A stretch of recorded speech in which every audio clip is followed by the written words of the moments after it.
একটি দেশের সর্বোচ্চ নেতার মৃত্যু কিভাবে পুরো বিশ্বকে এক সুতোয় গেঁথে ফেলতে পারে, ইরান আজ তারই এক জ্বলন্ত উদাহরণ তৈরি করছে।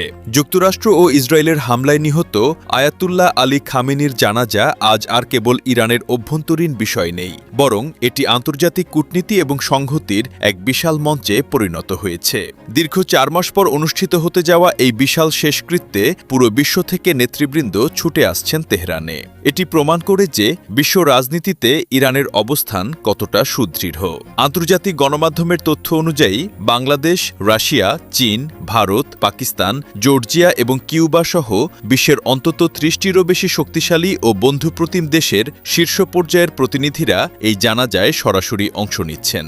শুধু রাষ্ট্রনেতারাই নন, বিশ্বের প্রায় 90টি দেশের প্রভাবশালী ধর্মীয় নেতারাও খামেনিকে তাদের শেষ শ্রদ্ধা জানাতে তেহরানে সমবেত হচ্ছেন।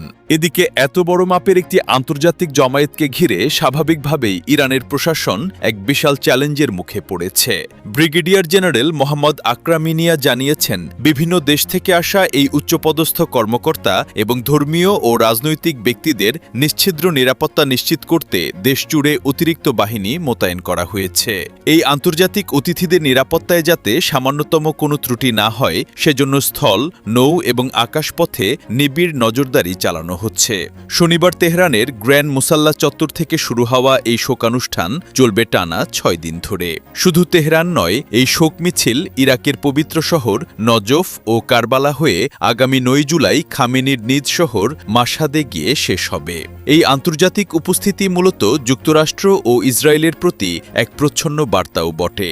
এটি প্রমাণ করে যে পরাশক্তিগুলোর আক্রমণ বা রক্তচক্ষু সত্ত্বেও বিশ্বমঞ্চে ইরান কখনো একা নয়। খামেনির এই জানাজার মধ্য দিয়ে ইরান মূলত তাদের মিত্রদের সাথে সম্পর্ক আরও সুদৃঢ় করার এক ঐতিহাসিক বার্তা দিচ্ছে।